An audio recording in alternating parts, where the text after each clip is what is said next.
Sa kabila ng mga lumalabas na kontrobersya, muling nagpakita ng tapang si Vice President Sara Duterte matapos ng ilang tara mga umano'y sabwatan at anomalya ng ilang mga mambabatas. Ayon sa kanyang pahayag, matagal na umanong nagaganap ang mga katiwalian, ngunit ngayon lang ito nadiskubre dahil sa masusing investigasyon na isinasagawa ng kanyang tanggapan. Nabunyag na ang ilang mga nasasangkot na opisyal ay may mga kasunduan sa ilang mga negosyante kung saan ginagamit ang pondo ng bayan para sa personal na interes. Bilang tugon, naghain na ng kaso sa korte sa mga sangkot at inaasang magkakaroon ng mas malalim na pagsisiyasat sa mga susunod na linggo. Ipinahayag ni VP Sara na hindi siya papayag na manatili ang ganitong uri ng katiwalian sa pamahalaan. Samantala, positibo ang reaksyon ng publiko sa mga hakbang na ginawa ni VP Sara Duterte. Maraming umaasa na magtutuloy-tuloy ang paglilinis sa pamahalaan at maipapanagot ang mga sangkot sa nasabing anomalya. Sinisiguro rin ng Malacanang na patuloy na susuportahan ang mga aksyon ng pangalawang Pangulo sa kanyang laban kontra katiwalian. At yan nga ang balitang ating pagkakatutukan. Ngunit bago ang lahat, siguraduhin mag-subscribe at i-hit ang notification bell para sa patuloy na pagtutok sa mga sulap ng bagong balita sa tunay na boses ng masa.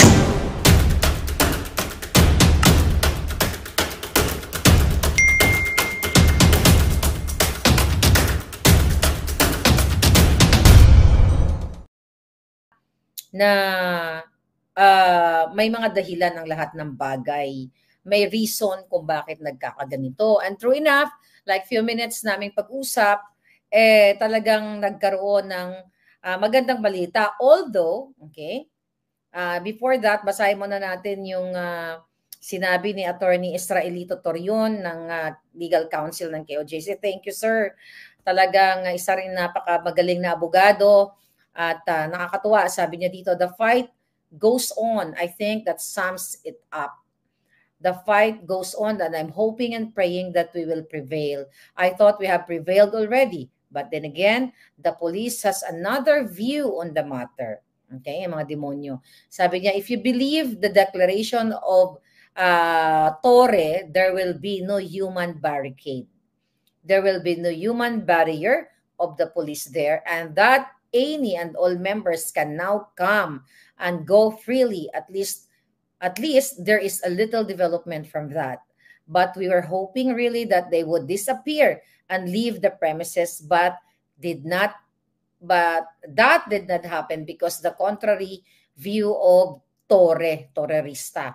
As what you've said, hindi ko naman siya pwedeng awayin kasi trabaho din niya yun. So we have agreed to disagree. So far ba, mga palangga, nandiyan pa sila? Kasi ayaw nilang lisanin sa kabila ng inuutos ng Korte Suprema na lumisan na sila. Lisanin na nila etong KOJC at bigyan na nila ng kapayapaan yung ating mga kababayan.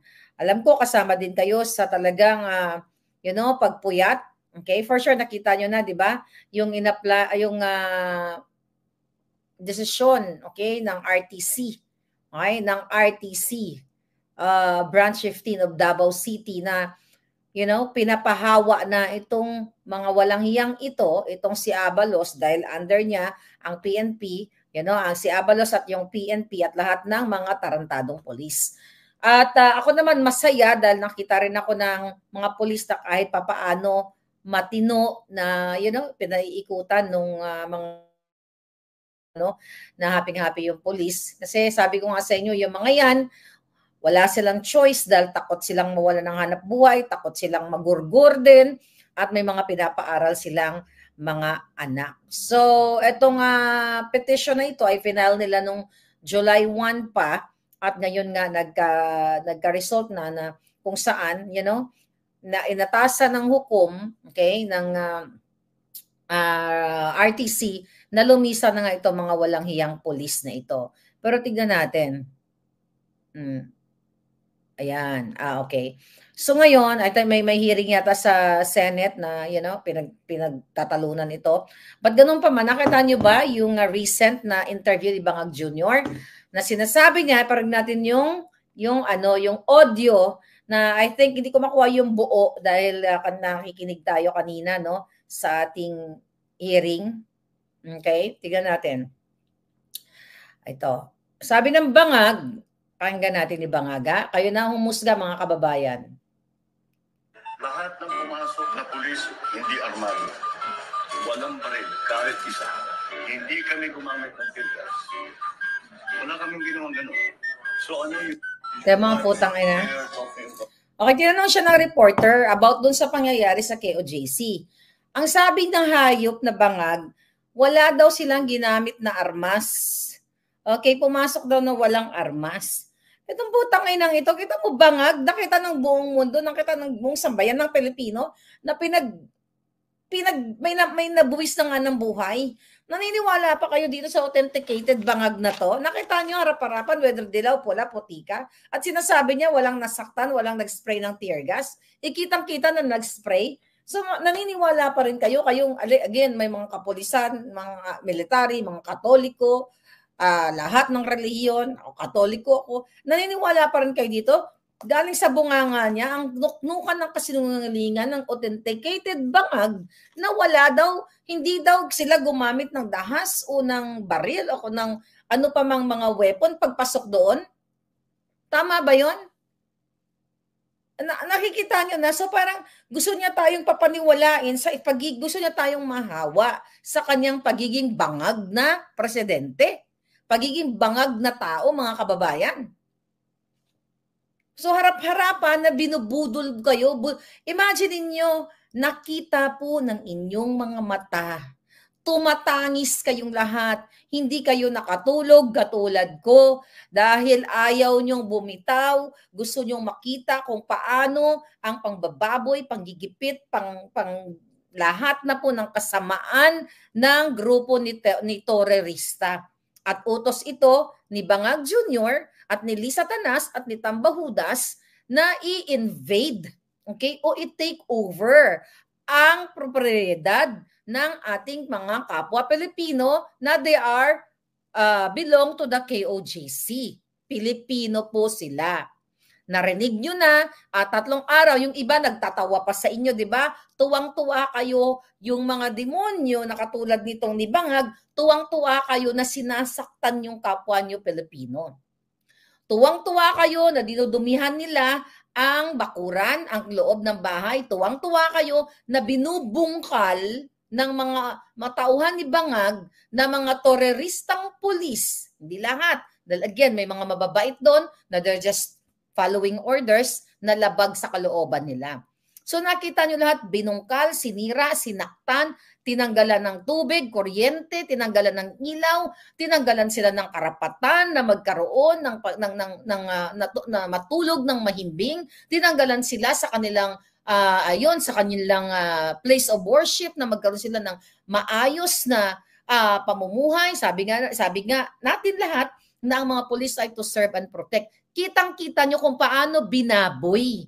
Nakita nyo nga haba ng mga armas. Nakikita nyo ano pa yung mga pinasok nilang armas sa loob. Tapos sasabihin ng buwaka ng inang bangag na gobyernong ito, wala daw armas. Walang armas na inano doon, na nilagay. Kaya nga sabi ko, mga Pilipino, okay, ayoko na sigaw kasi for 3 days sigaw-sigaw ako, galit-galit ako, tsaka may natutulog. Okay? I'll try my best na hindi sumigaw, pero I will try lang. So nakikita ninyo, ando doon pa ba siya? Okay? Nandoon pa ba yung mga puki ng mga jutang ginimes? So gusto ko iparamdam sa inyo at buksan ang inyong mga isipan na nagtawa sa inyong kapwa Pilipino na okay lang sa inyo dahil sinasabi nyo na because you're not belong to that religious group. So natutuwa kayo. Kaya sabi ko, wala kayong pinagkaiba sa demonyo katulad ni Bangag. Harap-harapan po nagsinungaling. It's the same thing na pag sinungaling sa inyo na mayroong 5,500 flood controls na inispend sila ng 1 billion a month.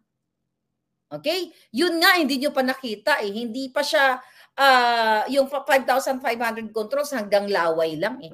Laway, di ba? Hindi yun nakikita. That's very technical kasi ano yun? Titignan mo pa yung, di ba? Yung nakakakita lang yan, yung mga nasa gobyerno, supposedly nga dapat makikita natin yan na ipapa-publish siya. Nandiyan naman siguro sa website yan. But definitely, puro ghost project yan. Ang ibig sabihin, technical na nakikita mo, 5,000, very technical na kailangan halungkatin mo yung libro o yung website para makita mo yung 5,500 floods, flood control rather.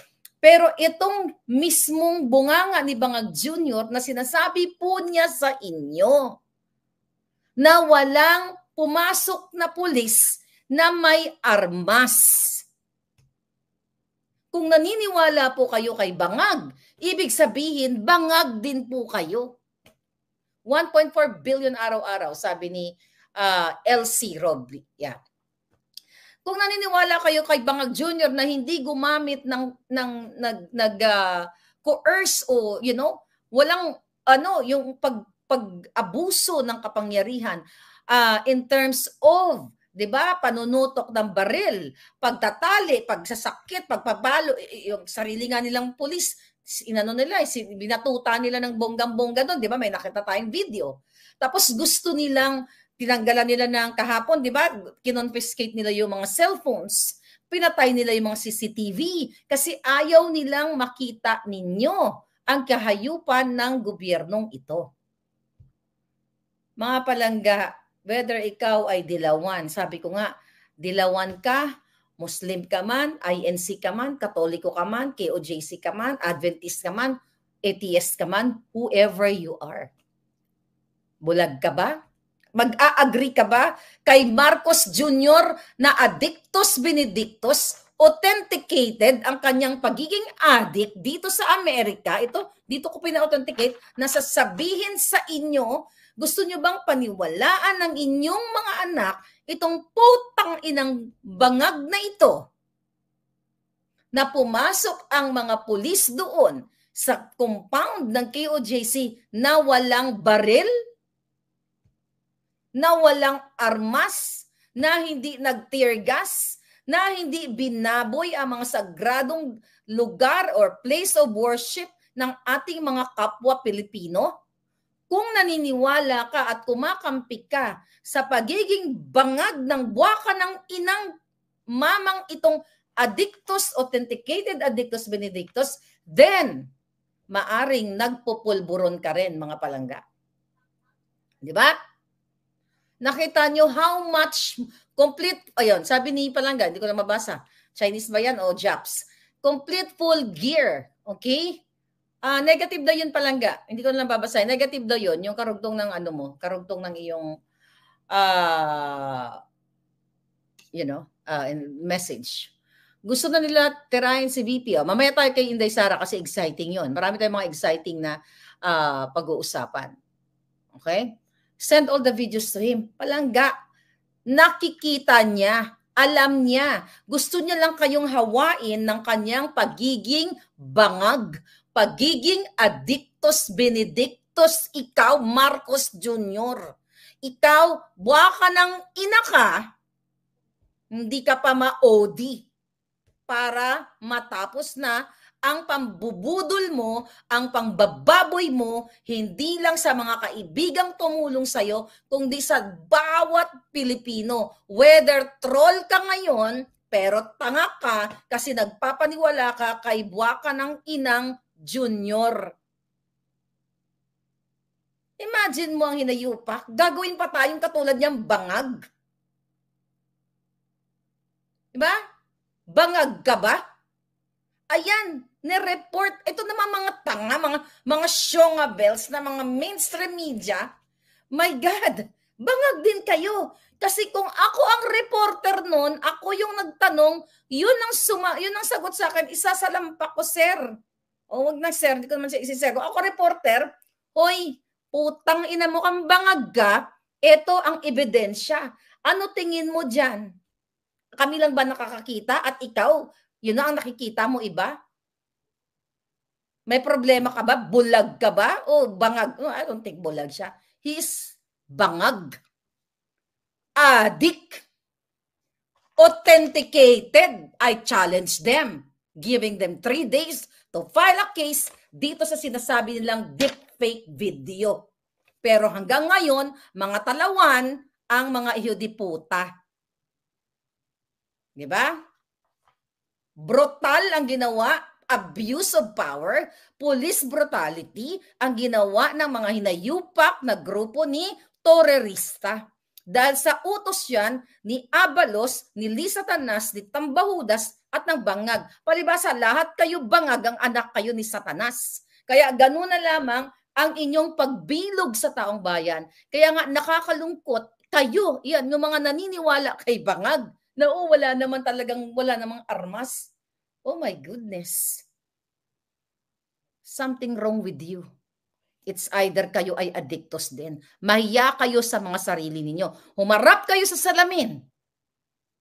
Kung totoo ang sinasabi ni Bangag Jr., ni Marcos Bangag Jr., na araw-araw sumisinghot ng pulburon, dumudugo ang ilong, may naiiwang residue, tapos yan ang pinaniwalaan yung hinayupak na yan, na sumisira sa pang-araw-araw niyong buhay. Daw gago, hindi lang gago, daw bangag, na may salugsugon ang buli niya. Anyway, mga palangga. Ano sabi? Kalinti gid, siling ni Inofre. Ano na ba sila? Any update ngayon yung mga recently? Okay? Nandoon pa sila, may mga natitira, yung iba nagsiuwian na.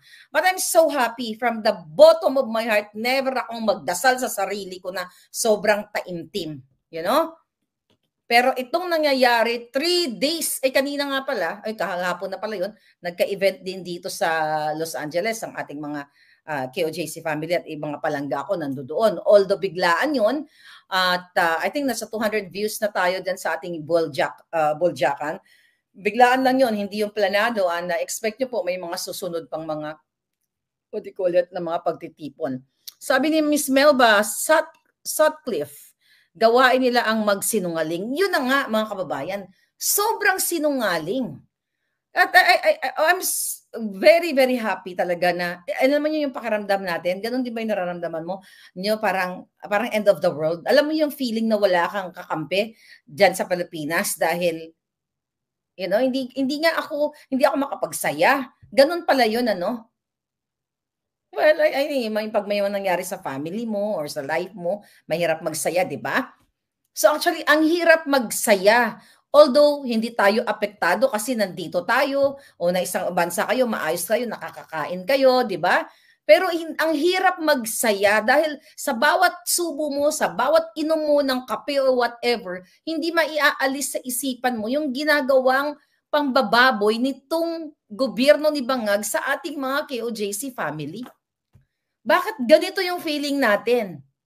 Sino ba yung mga yan? Well, there are people, there are human being. Regardless kung ano yung paniniwala nila, religious belief nila. Regardless, sabi ko nga, pag may mga nangyayari sa atin, mga kapwa Muslims natin, kapwa Pilipino, kapwa INC natin, we feel them kasi may damdamin tayo. Hindi katulad nitong Bangag na ito. May pakialam nga ako sa taong hindi ko kakilala. Di ba? Dito, homeless o sino pa man, how much more kapwa-tao mo, kapwa Pilipino mo. Tapos itong putang inang Bangag na tong baka ng inang hindot. Diba?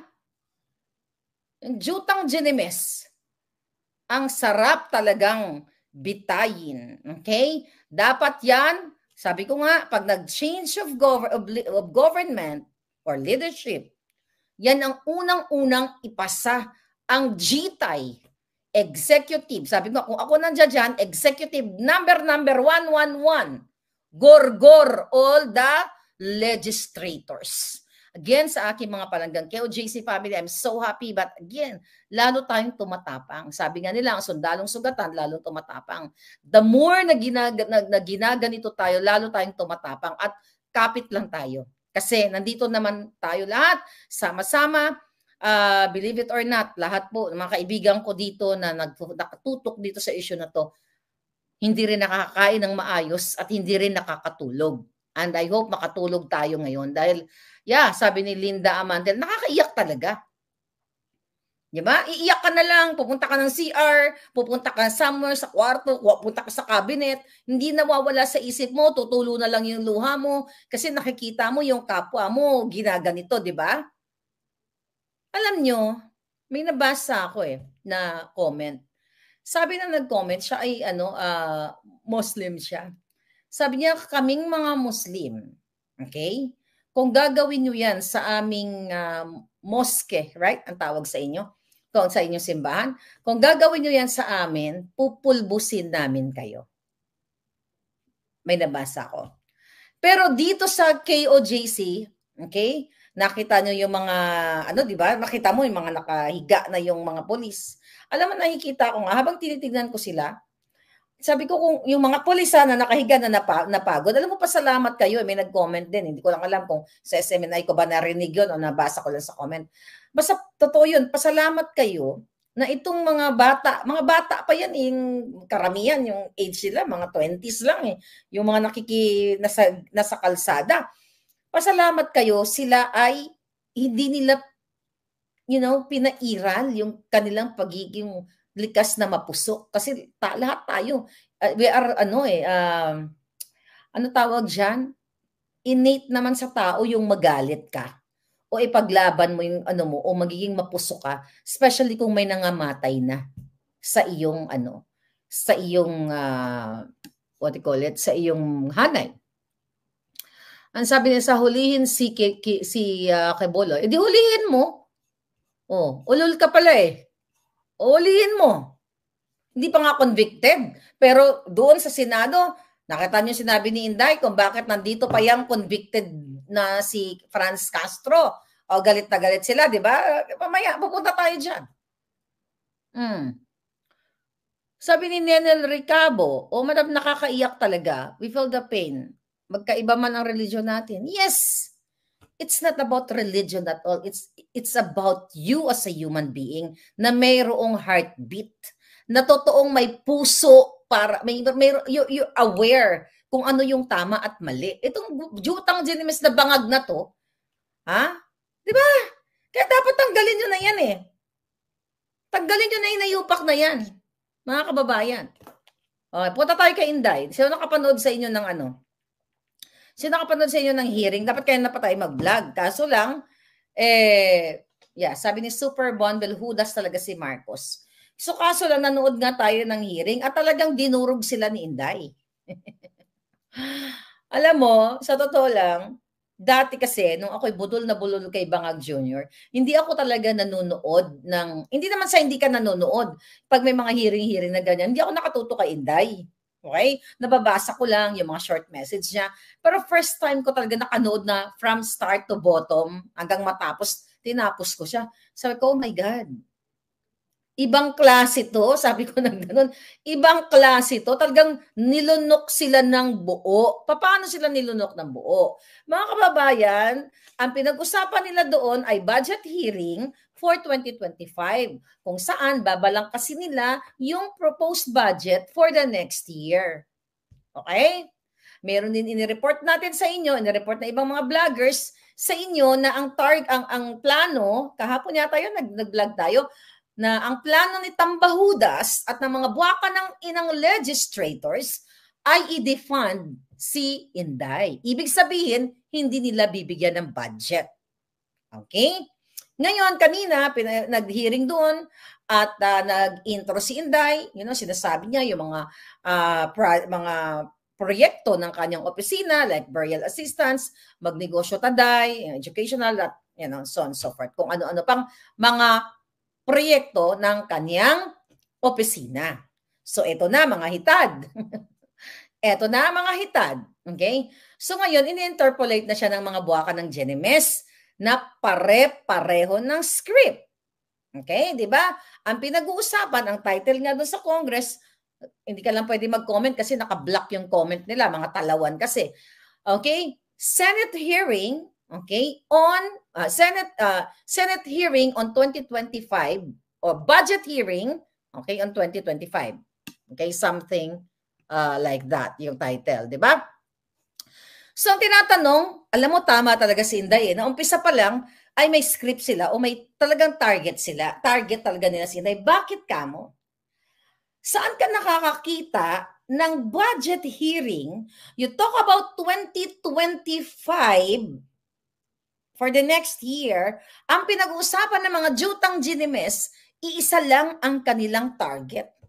Talk about the 125 million, okay, na confidential funds noong 2022. Kaya nga ang sagot ni Inday sa kanila dyan, mga palangga, talagang tawang-tawa ako. Alam mo, ibang klase to si Inday Sara. So, at ang napakaganda pa ng sinabi ni Inday, ang sabi ni Inday kanina, sa lahat ng kanyang mga sa kanilang mga bawat tanong na ano tong 125 million, right?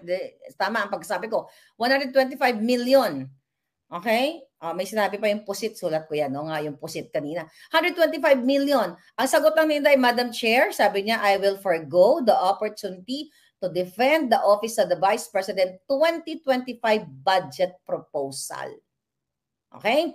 The question and answer, sabi niya, and I will leave it to the House and Representatives to decide on the proposal as presented. So, ang sinasabi ni Inday, ang sasagutin niya lang doon sa budget hearing na yun, di ba? Nire-refuse niyang pag-usapan yung 2022 kasi ang pinag-uusapan.